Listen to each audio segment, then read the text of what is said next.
이틀 전에 나 이틀 전에.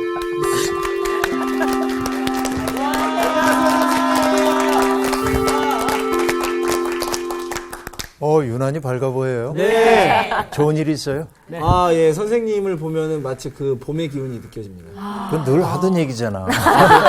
아, 저번 주에 배웠던 프레드릭이 봄, 여름, 가을, 겨울 다 느껴져. 아, 왜 프레드릭 기사가 안 되네. 예. 봄을 모아두신 것 같은 어떤 그런 느낌이 여름, 가을, 겨울 다 느껴진다니까. 사람을 계절에 비유할 수도 있겠죠. 어떤 네. 사람은 봄과 같은 사람, 네. 어떤 사람은 여름 같은 사람, 네. 또 어떤 사람은 가을 같은 사람, 네. 겨울 같은 사람도 있죠. 네. 그래서 계절처럼 사람들도 그런데 어떤 사람을 만나면 마음이 시원해지고 네. 어떤 사람 만나면 마음이 답답해지고 아. 미세먼지 가득한 하늘처럼 마음을 답답하게 만드는 사람도 있고 네. 그러나 그를 만나고 나면 내 마음이 청명해지고 아, 감사합니다. 네. 너란 얘기는 안 했어요. 맞아요. 아, 그냥 받아 먹는 거예요. 맞아요. 정규 씨 그래요. 장훈 씨도 그런 줄 알죠? 네네. 네. 그래서 뭐냐면은 얼음 냉수 같은 사람 여름철에 그렇죠. 예. 아마 우리를 이 세상에 보내시는 하나님도 세상을 보며 답답해하실 텐데 내가 만든 세상이 왜 이 지경이 됐지? 그런데 그 하나 있으니 네. 이미운 하나 있으니 야.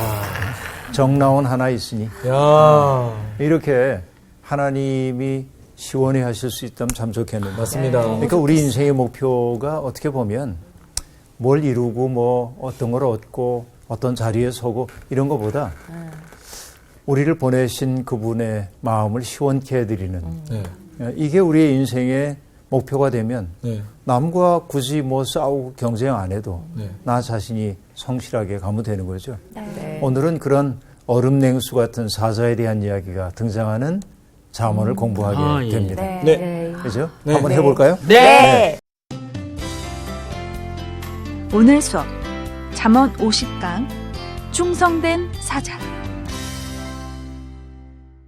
잠언 25장 1절부터 15절 공부를 할 텐데요. 네.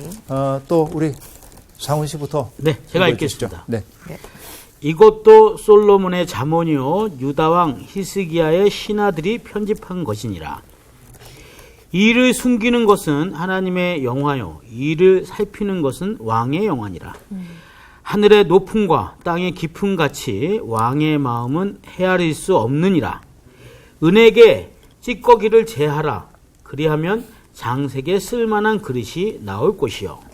왕 앞에서 악한 자를 제하라. 그리하면 그의 왕위가 의로 말미암아 경고히 서리라. 왕 앞에서 스스로 높은 채 하지 말며 대인들의 자리에 서지 말라. 이는 사람이 내게 이리로 올라오라고 말하는 것이 네 눈에 보이는 귀인 앞에서 저리로 내려가라고 말하는 것보다 나음이니라. 너는 서둘러 나가서 다투지 말라. 마침내 네가 이웃에게서 욕을 보게 될 때 네가 어찌할 줄을 알지 못할까 두려우니라. 너는 이웃과 다투거든 변론만 하고 남의 은밀한 일은 누설하지 말라. 듣는 자가 너를 꾸짖을 터이요 또 내게 대한 악평이 내게서 떠나지 아니할까 두려우니라. 경우에 합당한 말은 아로 새긴 은쟁반의 금사관이라. 슬기로운 자의 책망은 청종하는 귀의 금고리와 정금 장식이니라. 충성된 사자는 그를 보낸 이에게 마치 추수하는 날의 얼음 냉수 같아서 능히 그 주인의 마음을 시원하게 하느니라. 선물한다고 거짓 자랑하는 자는 비 없는 구름과 바람 같으니라. 오래 참으면 관원도 설득할 수 있나니 부드러운 혀는 뼈를 꺾느니라. 네. 고맙습니다. 오늘도 잠언 찌르는 말씀. 네. 찔러서 우리의 마음에 굳어진 지각들을 깨뜨리고 네. 그 속에 버드라운 속살 속에 아프지 않은 그런 충격으로 우리를 새롭게 만들어주는 말씀과 만나고 있는데 1절을 보니까 이것도 솔로몬의 잠언이요 하고 말하죠. 네. 계속 이제 이게 솔로몬의 잠언이라는 말이 나오거든요. 네. 근데 새로운 단락이 시작될 때마다 조금씩 변형되고 있음을 알 수 있습니다. 네. 그렇죠? 앞에서 나온 소개글 1장 1절에서 뭐라고 하냐면 다윗의 아들 이스라엘 왕 솔로몬의 잠언이라. 그래서 다윗의 아들 등장합니다. 그 다음에 10장에 보면 솔로몬의 잠언이라 그렇게 말했어요. 또 이후에 소개된 것들을 보면 지혜 있는 자의 말씀이라 22장에서는 그렇게 말합니다. 24장에서는 이것도 지혜로운 자들의 말씀이라 이렇게 말해요. 네. 어디로부터 이 말씀이 유래됐는지를 얘기해 주고 있는데 네. 그러니까 여기에서도 솔로몬의 잠언이라고 말하고 있는데 근데 한정되어 있는 것이 뭐냐. 유다 왕 히스기야의 신하들이 편집한 것이니라 이렇게 말하고 있습니다. 네. 여러분 우리는 지금 문자 시대를 살고 있죠. 네. 글로 써요. 그래서 구술 문화와 문자 문화는 전혀 다릅니다. 네. 구술 문화는 뭐죠? 입에서 입으로 전해지는 네. 얘기죠. 그래서 우리가 옛날에 어렸을 때 옛날 이야기 듣는 걸 참 좋아했어요. 네. 그 어머니한테 아버지한테 옛날 얘기 들려달라고 그러면은 제 기억만 해도 재밌습니다. 가만히 보면 사람의 삶 그 자체가 이야기를 만드는 과정이거든요. 네. 내 삶에 이야기가 있어요. 그래서 사람들은 저마다 자기의 삶의 이야기를 만들어 갑니다. 그렇죠? 그래서 저자야. 자기 삶의 저자야. 사람들은 저마다. 그렇죠. 그러니까 요즘 글 쓰는 사람들이 경계해야 되는 게 뭔지 아시죠? 표절하면 그렇죠. 안 돼. 표절. 표절하면 안 돼. 네. 맞아요. 여러분 우리 인생도 그럽니다. 누구를 표절하며 살기에는 우리 인생이 너무 귀해. 자기 인생의 저자가 되죠. 네. 네, 근데 구술 문화로 오랫동안 구술돼 오던 것들이 나중에는 이제 문자로 정착이 되기 시작합니다. 네. 서양에서는 대개 그 문자로 어떤 텍스트들이 만들어진 것을 주전 8세기경으로 봐요. 네. 그래서 그리스의 호메로스 시대로 보고 있어요. 이게 호메로스의 서사시, 일리아드, 오디세이아 같은 것들을 네. 서양의 아주 중요한 문헌들의 시작으로 보고 있어요. 네. 그 이전에도 물론 문헌들은 있었지만 그 정도로 대규모 정착하게 된 건 그때거든요. 근데 오랫동안 구전되고 있던 것들을 누군가는 수집을 해야 하고. 그렇죠. 그렇죠? 네. 자, 보세요. 구전되는 내용이 있어요. 구전. 이것을 누가 수집해야 되고. 네. 그렇죠? 그 다음에 해야 되는 작업이 뭐냐면은 책으로. 수집되어 있는 것들을 적절한 자리에 편집을. 배치함으로. 예. 그렇죠? 배치함으로 그렇지. 배치에 따라서 의미가 달라질 수 있기 때문에 그렇죠. 배치함으로 뭐 하냐면 네. 편집하는 거죠. 네. 그러니까 자 구전되어 있었던 잠언들을 네. 수집을 했는데 그 잠언들이 누구로부터 유래됐다고 얘기하냐면 솔로몬. 솔로몬. 그렇죠? 네. 이것을 어느 시대에 수집을 했냐면 히스기야 시대에 네. 히스기야의 신하들이 수집을 했고 편집했다 그렇게 얘기하고 네. 있습니다. 그죠? 이 과정을 여실히 보여주고 있어요. 네. 근데 히스기야라고 하는 유다의 임금은 어떤 임금이냐면 북왕국 이스라엘이 네. 아시리아의 침공을 받아가지고 주전 722년에 망합니다. 네. 그러고 나서 북왕국에 살고 있었던 사람들이 나라를 잃어버렸으니까 그 땅에 살기도 했지만 남쪽으로 피난 내려온 사람들이 많이 있었어요. 네. 그러니까 히스기야가 왕이 되었을 때는 북왕국이 멸망한 지 얼마 지나지 않은 때입니다. 그러니까 북쪽에 있었던 한 핏줄이죠. 분단되어 있었긴 했지만 이 네. 사람들이 많이 내려왔습니다. 네. 그런데 남왕국 유다 쪽에 살고 있었던 사람들은 예루살렘 성전이라고 하는 중심성이 있었습니다. 그죠? 네. 네. 예루살렘 성전을 네. 중심으로 네. 그들은 하나가 되어 살았어요. 네. 그런데 북왕국 사람들은 예루살렘 성전과 다소 떨어져서 지내왔었죠. 오랫동안. 그래서 그들에게 가장 중요한 정통성은 뭐였냐면 출애굽 정신이에요. 아. 출애굽 정신이 우리 민족의 핵심이다 하고 생각을 했던 사람들이에요. 네.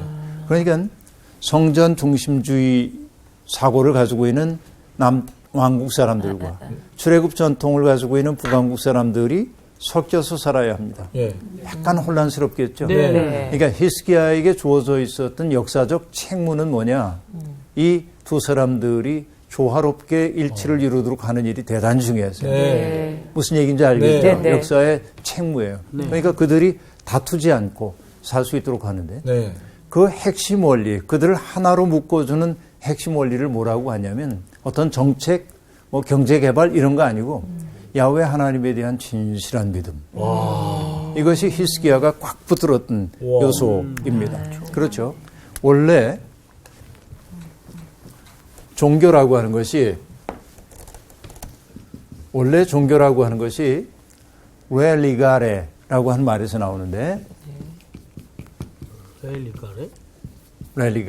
렐리전이란 말이 여기서 나온단 말이에요. 예. 이게 다시 묶는다. 그렇죠. 그러니까 종교의 역할은 뭐냐? 통합의 역할을 하는 거야. 네. 사회를 통합시키기도 하지만 예. 하나님과 사람들의 흐트러졌던 마음을 묶는 역할도 하는 게 종교란 말이죠. 네. 그러니까 히스기야가 야훼 하나님을 믿는 믿음으로 사람들을 하나로 묶으려고 그랬어요. 네. 그러기 위해서 했던 일이 뭐냐면 돈을 들여서 수집가들을 통해 아름다운 옛 전통들을 모으고 그것을 편집함으로 그것을 통해서 백성들을 가르치려고 했던 거예요. 네. 이것이 25장 1절에 나오고 있는 이 이야기의 핵심이에요. 알 수 있겠죠. 히스기야 왕 시대. 이게 지금 우리나라도 남북 관계나 통일에 굉장히 또 그렇죠. 인사이트가 있는 인사이트가 구절이네요. 있어요. 네, 그렇죠. 그러니까 뭐 서로 이념 이거 가지고 싸우고 정치적인 체제, 경제적인 뭐 문화적인 이거 가지고 싸우면 이거는 하나 되기가 어려워. 언제나 통합이라고 하는 건 그거보다 높은 질서에서 하나를 이루어야 돼. 초월적 비전 없이는 통일이라는 거 어렵다. 제게는 그렇게 느껴지는데 정규 씨가 굉장히 중요한 이야기를 지적해 줬습니다. 그 다음에 2절부터 볼게요. 이를 숨기는 것은 하나님의 영화요. 이를 살피는 것은 왕의 영환이라. 하늘의 높음과 땅의 깊음 같이 왕의 마음은 헤아릴 수 없느니라. 이렇게 말하고 있습니다. 하나님의 영화와 왕의 영화가 대비되고 있는데 하나님의 위대하심, 하나님의 영광스러움 그건 뭐냐? 이를 숨기는 데 있대. 네. 무슨 얘기예요? 이를 숨기는 게 하나님의 영화래. 얼핏 잘 안 들어와요. 네. 무슨 말이냐면 하나님은 인간의 이성과 합리적 판단을 통해 파악 가능한 분입니까? 그렇지 않습니까? 그렇지 않죠. 않습니다. 그렇지 않죠. 네. 하나님은 인간의 어떤 언어로도 파악할 수가 없죠. 네. 그러니까 하나님은 데우스 레벨라투스, 스스로를 드러내시는 하나님이시기도 하지만 데우스 압스콘디투스, 이건 뭐냐면 숨기시는 하나님. 그래서 인간의 어떤 이성으로도 판단하기 어려운 캄캄한 데 계신 분이거든요. 네. 이것이 하나님의 하나님됨입니다. 그러니까 저는 늘 얘기하죠. 하나님에 대해서 다 아는 것처럼 말하는 사람은 사입이에요. 누구도 하나님을 다 알 수 없어요. 이것이 성경이 우리에게 가르쳐주고 있는 바입니다. 네. 그러니까 이를 숨기는 것, 하나님이 세상을 어떻게 운행하시는지 이것을 사람들 앞에 명명백백하게 드러내지 않는 것이 하나님의 영화로움이에요. 네. 그러나 왕의 영화는 뭐냐? 이 일을 살피는 거야.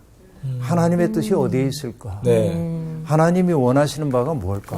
늘 여쭤가면서 자기의 판단을 하나님과 연결 짓는 것. 이것이 왕이 해야 할 가장 소중한 직무라는 거예요. 네. 이렇게 되면 약간 납득이 되죠. 네. 어떤 말인지 여러분 알 수 있게 됐을 겁니다. 그런데 여기에서 여러분 눈치를 챘는지 모르겠어요. 아마 눈치 못 챘지 않나 싶은데. 못 쳤습니다. 지금 그게 뭔지도 모르겠습니다. 뭔지도 모르겠고. 눈치가 없어. 뭘까요? 네. 뭐지? 보통 잠언에는 하나님에 대한 이야기가 잘 안 나오지만 네. 잠언에서 하나님을 지칭하는 말이 대개는 여호와입니다. 맞아요. 근데 여기에서 뭐라고 했어요? 하나님. 그러네요? 그렇죠. 네. 그러네. 네. 눈치챘다. 이제. 지금 눈치채. 지금 네, 눈치챘어요. 눈치를 챈 거야. 내가 얘기하니까 안 돼. 네. 그런 거죠. 네. 그런데 여기 하나님은 엘로힘이에요.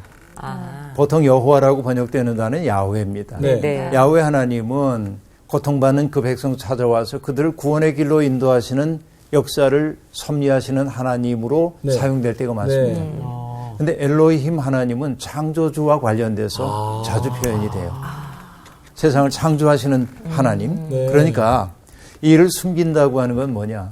창조주 하나님의 창조 섭리가 사람들 앞에 일목요연하게 다 드러나지 않는다는 얘기죠. 네. 이게 숨겨져 있는 거죠. 이게 중요한 거예요. 그러니까 하나님의 지혜가 온 피조물 세계 속에, 온 역사 속에 두루 스며들어 있는 거예요. 네. 그래서 인간들이 해야 할 일이 뭐냐면 네. 어떤 사람이 참 사람이냐.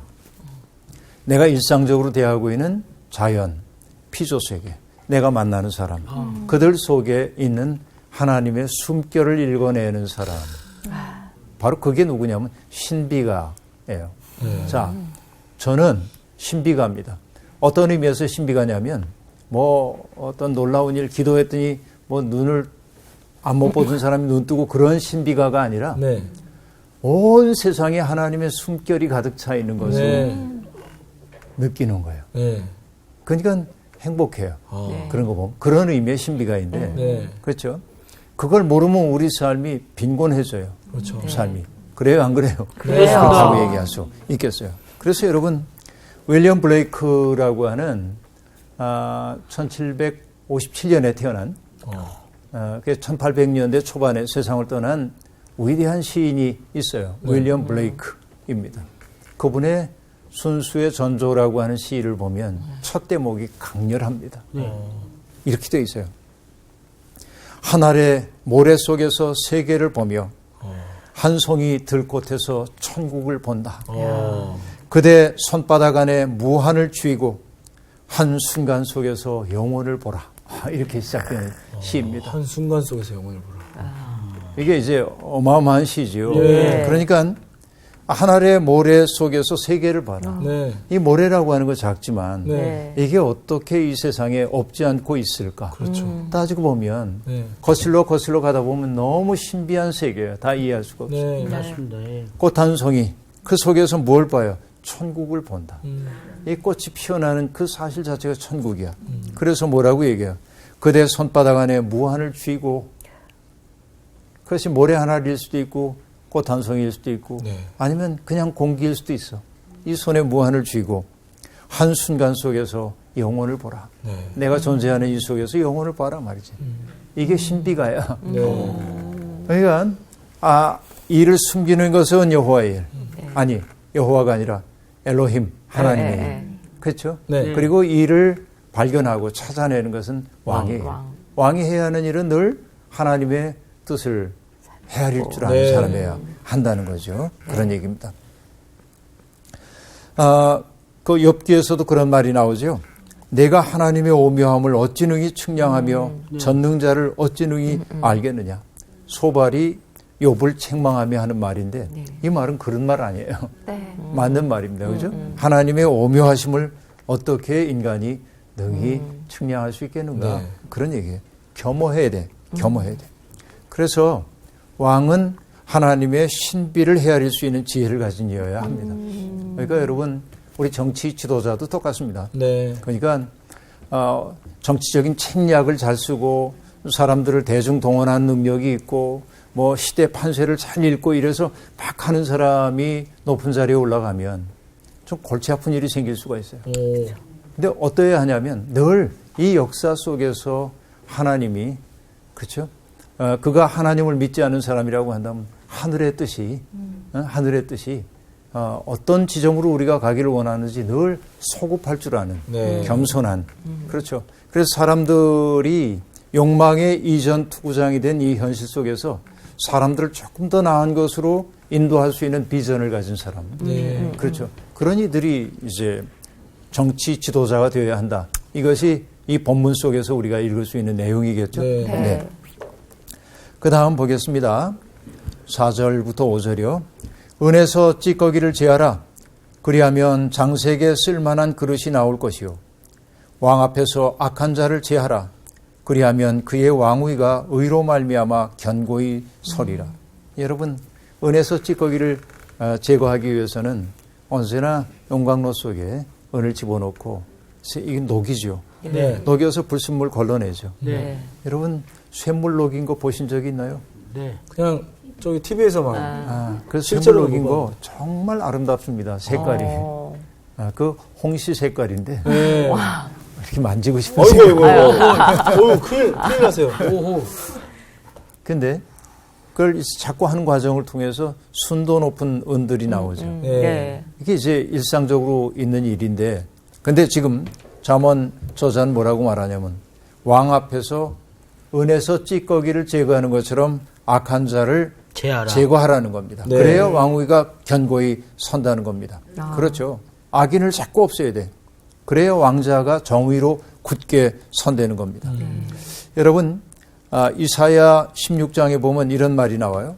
다윗의 장막에 인자함으로 왕위가 굳게 설 것이요. 그 위에 앉을 자는 충실함으로 판결하며 정의를 구하며 공의를 신속히 행하리라 하고 말합니다. 인자함, 충실함, 정의, 공의, 이것이 왕이 시행해야 할, 그죠? 인자함, 충실함, 그 다음에 정의, 공의. 공의. 이 반대는 뭘까요? 사적이. 이것만 추구하면 안 돼. 사익을 추구하면 안 돼. 이걸 해야 왕위가 굳게 서요. 이러기 위해서는 뭐냐면 악한 자들을 제거해야 돼, 주변에. 예. 그 악한 자들은 대개 어떤 사람들일까요? 아첨하는 사람들. 네. 듣기 좋은 말만 하는 사람들. 네. 그들에게 둘러싸여 있으면 바른 판단할 수 없는 거죠. 그렇죠. 예, 잠언이 그 얘기를 우리에게 해주고 있어요. 사람과 사회를 정화해 나가야 합니다. 제일 위험한 사람은 달콤한 말만 하는 사람. 네. 또 자기보다 윗자리에 있는 사람의 눈치나 보는 사람. 네. 그래서 그 사람의 마음에 들기 위해서 공적인 일들을 다 잊어버리는 사람들. 네. 이런 사람들이 제일 문제라고 볼 수 있겠습니다. 그죠? 다음 6절부터 볼게요. 네. 왕 앞에서 스스로 높은 채 하지 말며 대인들의 자리에 서지 말라. 이는 사람이 내게 이리로 올라오라고 말하는 것이 내 눈에 보이는 귀인 앞에서 저리로 내려가라고 말하는 것보다 나음이니라 하고 말합니다. 여러분, 왕 앞에서 스스로 높은 채 하지 말래. 그렇죠? 네. 어떻게 하는 게 높은 채 하는 거예요? 자기가 왕인 줄 알고. 자기가 왕인 줄 알고. 그걸 호가호위한다고 그러죠. 호가호위하는 거죠. 그렇죠. 왕 앞에서 높은 채 하지 말아라. 그렇게 예. 얘기해요. 다시 얘기하면 한마디로 자기 분수를 좀 알고 살아라. 제 분수를 좀 알고 살아라. 그 얘기입니다. 여러분, 전에 옛날에 우리 강의할 때 제가 그 얘기했어요. 지족 불욕이요 지지 불태라. 뭐 기억이 예. 나실지 말씀하셨습니다. 족한 줄 아는 거야. 예. 지족 불욕이요 불욕이요. 지지 불태라. 자, 족한 줄 알면 욕된 일을 당하지 않는다. 네. 그 다음에 멈출 줄 알면 네. 불태라. 불태. 이렇게. 불패. 위태롭지 않다. 네. 그러니까 내 자리를 족한 줄 알면 내가 누리고 사는 것이 족한 줄 알고 이제 됐습니다. 하고 얘기하면 욕된 일 당하지 않고 네. 적당한 선에 가가지고 넘지 않고 멈출 줄 알면 네. 위태롭지 않다. 네. 그 얘기인데 여러분 사람들은 언제나 대개 뭐냐면 족한 줄 모르고 예. 멈출 줄 몰라요. 저 선을 맞아요. 항상 넘고. 그렇지. 선을 넘지. 예. 그래서 제가 많이 그랬나요? 악인들이 멸망의 길로 가는 까닭은 예. 항상 과도함 때문에 그럽니다. 아. 과도함 때문에 그래요. 그래서 참 공평해요. 세상에 보면. 그들이 과도하도록 돼 있어요. 예. 왜냐하면 그들을 잡아 끄는 것은 하나님이 아니라 욕망이기 때문에 그렇습니다. 집회서를 보면 이런 말이 나오거든요. 권력자가 너를 초대하면 사양하여라. 그러면 너를 더 자주 초대하리라. 거절당하지 않도록 서두르지도 말고 잊히지 않도록 떨어지지도 말아라. 너무 멀어지지도 말고 너무 가까워지지도 말아라. 권력자가 너를 부른다고 해가지고 자기가 뭐라도 된 것처럼 의시되고 예. 사람들 앞에 내가 말이야 뭐 이렇게 얘기하는 거 네. 그것처럼 바보짓이 없다. 그런 얘기 하고 있죠. 그래서 누가복음에서 주님도 얘기하셨어요. 누가복음 14장에 청함을 받았을 때 차라리 가서 끝자리에 앉으라. 네. 그러면 너를 청한 자가 와서 너더러 벗이어 올라앉으라 하리니 그때에야 함께 앉은 모든 사람 앞에서 영광이 있으리라. 네. 그래서 자기 분수를 안 되는 게 참 어려워. 네. 근데 그걸 지켜야 한다는 겁니다. 네. 다음 8절 너는 서둘러 나가서 다투지 말라. 마침내 내가 이웃에게서 욕을 보게 될 때 내가 어찌할 줄을 알지 못할까 두려우니라. 여러분, 보았다 하여 경고망동하지 말아라, 그런 얘기입니다. 네. 왜냐하면 논도 우리를 속이기 때문에 그렇습니다. 네.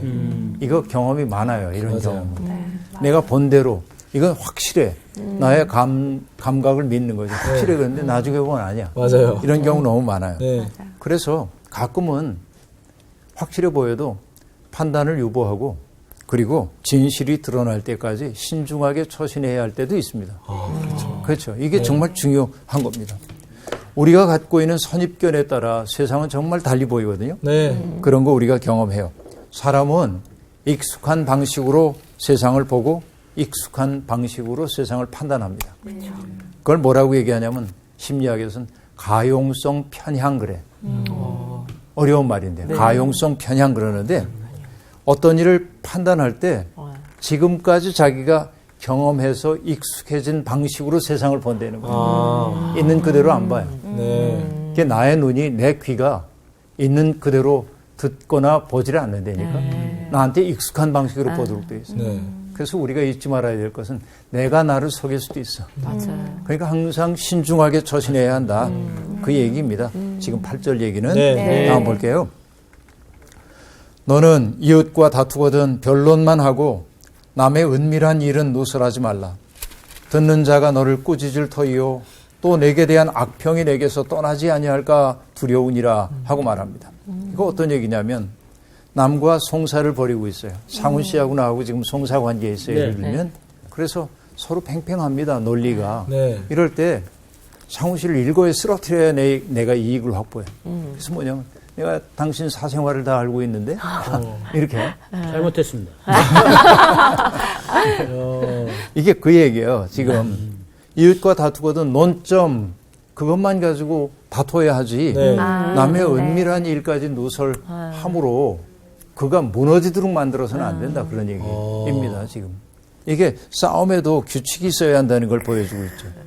우리는 흔히 논쟁을 하다 보면 네. 여러분 논쟁 말고 토론을 하죠. 네. 어떤 결과를 도출하기 위해서. 네. 근데 미연 씨가 내놓은 견해에 대해서 정규 씨가 누나 난 그 생각 그렇게 안 해요. 그거 아닌데? 저 생각 달라요. 이렇게 얘기할 수 있잖아요. 네. 그렇죠? 그럼 성숙한 미연 씨는 그래 네 생각도 일리가 있겠네. 하지만 나는 이쪽이 더 낫다고 생각하는데 이건 성숙한 대화입니다. 네. 근데 정규 씨가 미연 누나 내 생각 좀 다른데요. 근데 미연 씨가 화를 내는 거야. 네가 나를 뭘로 보고? 내가 너보다 몇 살을 살았는데. 네가 나를 뭘로 보는 거야? 날 무시하는 거야? 이렇게 가죠. 근데 정말 인정하기 싫지만 많은 우리나라 사람들의 토론이 그런 식으로 갑니다. 맞아요. 네, 맞아요. 견해에 대한 차이를 나의 존재에 대한 부정으로 받아들일 때가 네. 많아요. 그러니까 싸워. 네. 그래서 논점은 사라지고 발끈. 나중에 뭐라고 해? 너 몇 살이야? 너 말하는 태도가 이게 뭐야? 그렇죠. 그러니까 늘 감정적 대립만 일어나요. 네. 네. 근데 이게 이제 법정 송사의 경우에는 내가 저 사람에게 이기기 위해서 뒤를 캐는 거야. 맞아. 그래서 너 어떠한 사생활이 있는 거 내가 봤는데 뭐 이런 거. 이것 좀 하지 말아라. 네. 그런 얘기요. 이거 재미있는 얘기죠. 네. 근데 결국 그렇게 해서 이겼다 해도 그는 이긴 게 아니야. 맞아. 그의 행태를 보고 사람들이 저 인간은 가까이 할 만한 사람이 못 돼. 이렇게 되죠. 그래서 너에 대한 악평이 떠나지 않을까 두렵다. 그렇죠. 단기간의 싸움에는 이길는지 몰라도 그는 신의 없는 비겁한 사람으로 인식될 겁니다. 네. 그 다음 11절 경우에 합당한 말은 아로새긴 은쟁반의 금사관이라 슬기로운 자의 책망은 청종하는 귀의 금고리와 정금 장식이니라. 여러분 이건 오랫동안 우리 해왔던 말입니다. 때와 장소에 맞는 말, 적절한 말, 이런 말들이 얼마나 소중한가. 그 다음에 슬기로운 사람의 책망.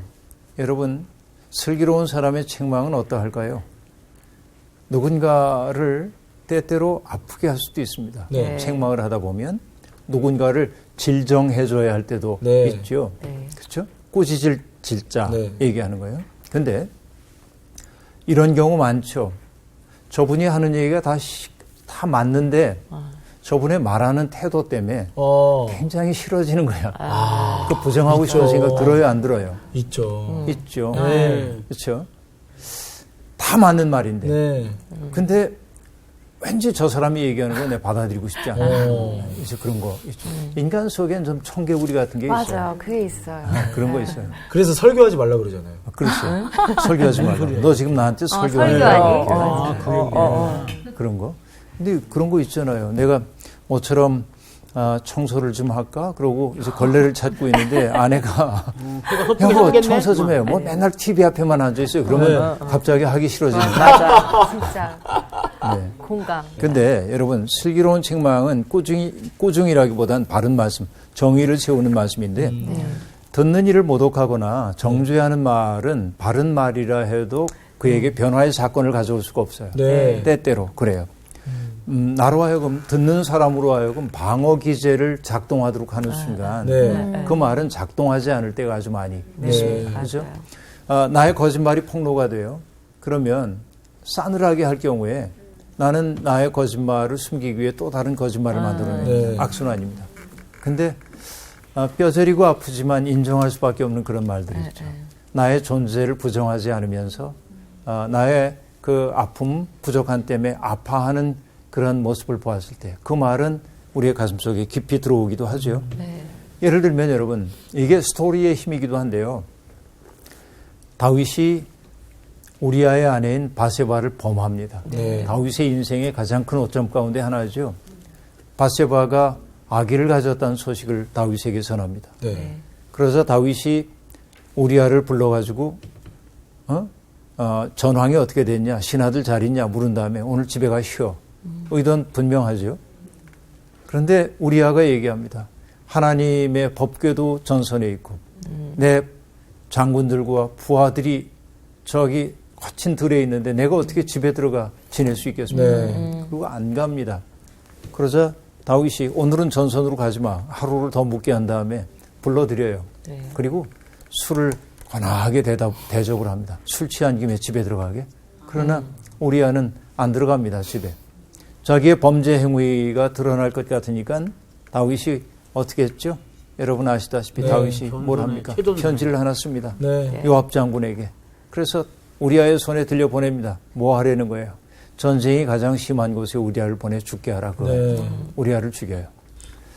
자, 누군가를 자기의 욕망을 위해서 수단으로 취했다고 하는 것도 죄고 네. 그 죄를 덮기 위해서 누군가를 죽음으로 내몰고 있다고 하는 것도 더 큰 죄입니다. 그렇죠. 그런데 다윗에게는 누가 있었냐면 나단이라고 하는 선지자가 있는 거죠. 네. 나단이 와서 이야기를 합니다.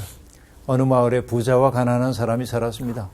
부자는 양떼와 그리고 소가 심이 많았습니다. 그런데 가난한 사람 하나는 너무 가난해서 어린 암양 한 마리를 사다 식구처럼 살았습니다. 한 식탁에서 먹고 애들도 잘 때면 양을 안고 함께 자고 그랬어. 근데 어느 날 나그네가 이 집을 찾아옵니다. 부자 집에. 그런데 그 부자는 자기의 짐승을 잡을 생각이 없어서 가난한 사람의 양을 잡아서 대접을 했습니다. 나그네를 환대해 준다고 하는 좋은 사회적 평판을 얻기 위해서 그랬겠죠? 이 얘기를 듣습니다. 그러자 다윗이 뭐라고 얘기합니까? 내가 다스리는 땅에 이런 일은 있을 수가 없다. 내가 이 사람을 징계하리라. 그리고 4배나 갚게 하겠다. 그렇게 얘기합니다. 그러자 나단이 뭐라고 얘기하죠? 당신이 그 사람입니다. 하고 얘기합니다. 그렇죠? 그러니까 나단이 처음부터 가늠했죠? 누구 죽였죠? 이랬더라면 다윗이 어떻게 했을까요? 방어 기제를 작동했을 그렇죠. 거죠. 그건 아니야 뭐. 그렇죠? 네. 그런데 나단이 슬그머니 가가지고 스토리를 들려준 거죠. 이야기를. 네. 그러자 그 스토리에 녹아들었어요. 그 네. 속에. 그리고 자기의 죄를 보게 했어. 네. 그렇죠. 아프지만 예리하게 찔렀지만 그러나 그 말을 받아들일 수밖에 없도록 했죠. 이게 슬기로운 말입니다. 네. 그렇죠. 슬기로운 말. 이게 청종하는 귀의 금고리와 정금 장식이라고 얘기하고 있습니다. 예수님도 그러셨어요. 가늠하다 잡혀온 여인을 보고 사람들이 돌을 들었던 사람들 다 떠나간 다음에 네. 나도 너를 정죄하지 않는다. 네. 가서 다시는 죄를 범하지 말라. 그렇게 말씀하시죠. 네. 이게 정말 슬기로운 사람들 같아. 다음. 충성된 사자는 그를 보낸 이에게 마치 추수하는 날의 얼음 냉수 같아서 능히 그 주인의 마음을 시원하게 하느니라. 여러분, 모든 충성된 사자, 그들은 보냄을 받은 사람들이죠. 네. 보냄을 받은 사람들이 해야 하는 일은 뭘까요? 보내신 분의 뜻을 명확하게 누군가에게 전달을 해야 합니다. 네. 명확하게, 그죠? 네. 자기 식으로 왜곡해가지고 전달하면 안 됩니다. 네. 그렇죠? 네. 그런데 보내놨더니 엉뚱한 말을 하고 왔어. 그럼 보낸 사람은 참 화가 나겠죠. 네. 속이 터지는 거야. 그렇죠? 그러니까 지금 이 얘기는 뭐냐. 충성된 사자는 그를 보낸 이에게 추수하는 날, 추수하는 데는 더울 때거든. 네. 얼마나 덥겠어요. 땀 흘리고. 그렇죠. 그때 얼음 냉수 같아서 주인의 마음을 시원하게 한다 하고 말합니다. 그런데 여러분, 이런 충성된 사자 말고 누가 있냐면 거짓 예언자들이 있잖아요. 네. 네. 주님이 보내지도 않았는데 보냄받았다고 얘기하고. 네. 그렇죠. 네. 평화가 없는데도 평화가 있다라고 말하고 하나님의 말을 빙자하여서 자기의 욕망을 채우기 위한 말을 하는 사람들이 있단 말이죠. 네. 자기 이익 확보하기 위해서. 그들을 보면 속이 터지실 거예요. 네. 근데 오늘날 하나님의 말씀을 전하는 이들이 과연 추수하는 날에 얼음 냉수와 같은 그런 역할을 하고 있는지 그렇지 못한지 돌아보지 않을 수가 없는 거지요. 네. 다음 마지막으로 보겠습니다. 14절부터 15절이죠. 선물한다고 거짓 자랑하는 자는 비 없는 구름과 같으니라. 오래 참으면 관원도 설득할 수 있나니 부드러운 혀는 뼈를 꺾느니라. 선물한다고 거짓 자랑하는 자는 네. 누구와 대비되냐면 충성된 사자와 대비되는 사람이에요. 네. 여기에서는 어떤 얘기일까요? 주겠다고 입으로만 떠벌리고 주지 않는 사람을 일컫는 말입니다. 다시 얘기하면 말이 앞서. 말이 앞서는 사람들. 그렇죠. 이런 사람들 보면 신뢰하기가 어렵죠. 말 앞서는 사람들이 있어요. 항상 뭘 시원하게 얘기합니다. 내가 이렇게 할 거고요. 안 해. 늘 안 해. 말만 그렇게 하고. 근데 정말 일 잘하는 사람들은 행동보다 말이 빠르지는 않습니다. 언제나. 그런 얘기이겠죠. 그래서, 주겠다고 입으로만 떠벌리는 사람들은 마치 비 없는 구름과 같아서 사람을 답답하게만 할 뿐 시원한 빗줄기 하나 내려주지 못한다. 그렇게 말하네요. 그런데 오래 참으면 관원도 설득할 수 있나니 부드러운 혀는 뼈를 꺾느니라. 그렇게 말합니다. 여러분, 오래 참는 거, 또 온유한 마음으로 말하는 것, 그것이 사람들에게 큰 영향력을 미친다 하는 얘기입니다. 네. 여기에서 뼈를 꺾는다고 하는 말은 어떤 말이냐면 고통을 준다는 말이 아니라 네. 그 사람의 고집스러웠던 마음을 녹여내는 거예요.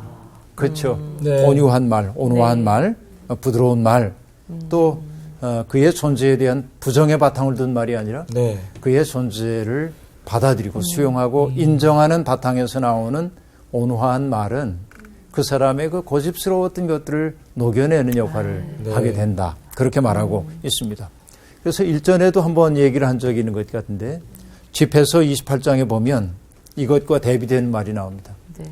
매에 맞으면 자국이 남지만 혀에 맞으면 뼈가 부러진다. 이게 말에 대한 교훈이죠. 네. 그러니까 그래서 매 한 대 맞으면 아프지긴 하지만 지나가면 사라지는. 그렇죠. 네. 혀로 맞은 매는 이건 상처가. 정말 네, 깊이 남죠. 그리고 이렇게 얘기합니다. 많은 이들이 칼날에 쓰러졌지만 혀 때문에 쓰러진 이들보다는 적다. 기가 막힌 말이에요. 이게 집에서 네. 28장에 나오는 얘기인데. 그렇죠. 전쟁에서 죽는 사람 많은데 맞아. 우리의 폭력적인 언어 때문에 그 상처 입은 사람들이 훨씬 더 많다. 그런 말들입니다. 자, 여러분 사람은요 누구나 말을 하고 살 수밖에 없는데 말을 할 수밖에 없는데 우리의 말이 너무 과하면 안 됩니다. 네. 과하면 안 돼요. 또 너무 이제 말 안 하는 것도 문제이긴 하죠. 저는 오늘 얘기하고 싶어요. 사람답게 산다는 게 뭔가 자기의 분수를 지키며 사는 것. 이게 지혜로운 일이겠다. 네. 그렇죠? 내게 주어져 있는 내 분량의 삶을 족한 줄 알고 살면 욕된 일 보지 않고 네. 또 멈춰야 할 자리에서 멈출 줄 알면 내 삶이 울태로워지지 않는데 그걸 지키지 못해 항상 과도하기 때문에 문제가 생기는 거죠. 과도함은 어디에서 발생합니까? 욕심? 욕심. 그렇죠. 그 얘기인데 과도함의 발생은 뭐냐면 자기의 삶을 바라보고 계신 하나님을 인정하지 않으려는 마음속에 있어요. 항상 하나님 앞에서 살아가는 사람들은 네. 자기 스스로를 과도하게 평가할 수가 없습니다. 난 부족해. 그 사실을 알게 되면 항상 다른 사람들을 귀히 여기지 않을 수 없습니다. 네. 맞아요. 여러분, 우리에게 주어져 있는 일상의 모든 삶의 자리에서 하나님의 숨결을 읽어내는 신비가들이 되어서 살기를 바랍니다. 네. 오늘 수업 여기서 마칠게요. 고맙습니다.